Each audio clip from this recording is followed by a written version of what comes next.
Kelly Saenz was very concerned about her husband Pabel's safety as he traveled around southern Colombia, delivering Bibles into some very dangerous places.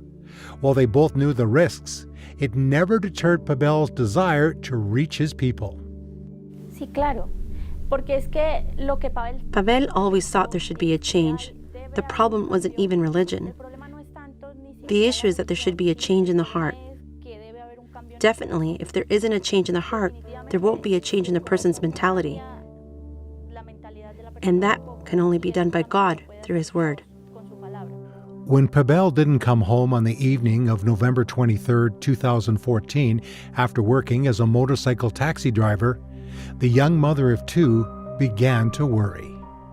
Él desapareció. Al otro día escuché. He disappeared the next day.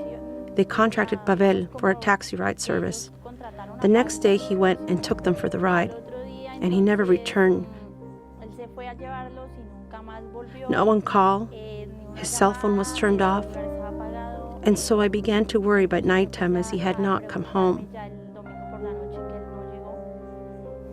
And then by Monday morning, I started looking for him. I started calling him more frequently. I started looking in the town square. I asked every single motorcycle taxi driver. I went to every single location where they knew him. After some investigation, Kelly found out that someone had last seen Pabel on a local indigenous reservation. De ahí subimos otro tramo. They gave us permission to a certain point. In my agony and desperation that I was feeling in the moment, I went to the very front where the guards were. And the man that was accompanying us didn't allow us to continue forward because he said it was way too dangerous. So by 7 in the evening, we still hadn't returned home. And at that moment, the indigenous guards called me to tell me that they had found Pabel's motorcycle. What did you think at that point, that something bad had happened to him when you heard that the motorbike had been found? Solamente pensaba. I asked the Lord, "Where is Pabel?" Later at a meeting on the reservation, Kelly was finally told what happened. Nos comentaron que Pabel. In the meeting, they told me that Pabel had definitely passed away. They killed him because supposedly they wanted to steal his motorbike. And they gave me the motorbike, the keys, and 2 helmets. And that's it. Now you would find out that Pabel had been strangled with the bag that he actually had his Bibles in. And you also found out that it was the tribal leader's nephews that killed him. And you were given opportunity to confront them. Tell me what that was like and what you said to them. Una congregación mejor. There was a congregation of people, and I spoke to them about God. When you're with God, you're not looking to harm anyone, not looking to hurt anyone, and not leave anyone orphaned. But once things have happened, what we should do, in this case, in my case, is share with you,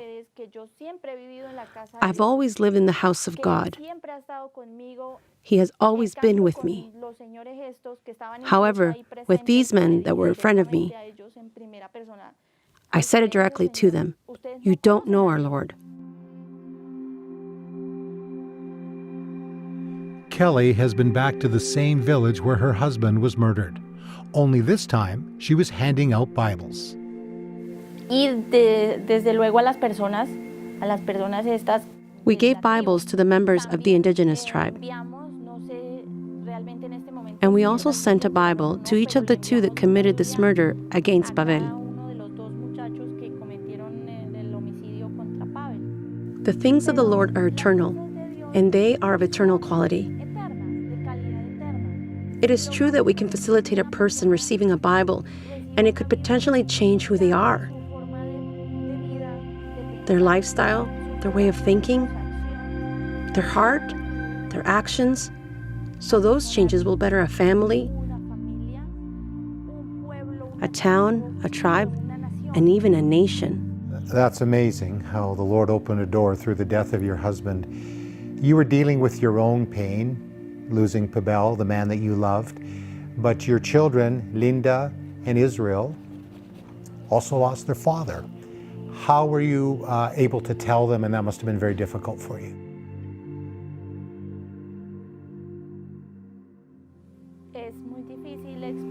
It's very difficult to explain to two babies that are 3 and 5 that their father wasn't returning because he died in an unjustified way.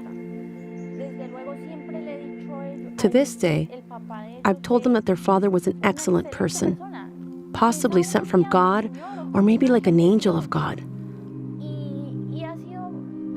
Sometimes we rarely touch the subject because it greatly affects us. And we start crying, and we can barely speak. Therefore, it is very little what we can say about our loss. I only tell them that God is their Father. It's God who supports us, and He's the one who helps us in everything. He is the one that is looking out for us, so they definitely would never feel alone.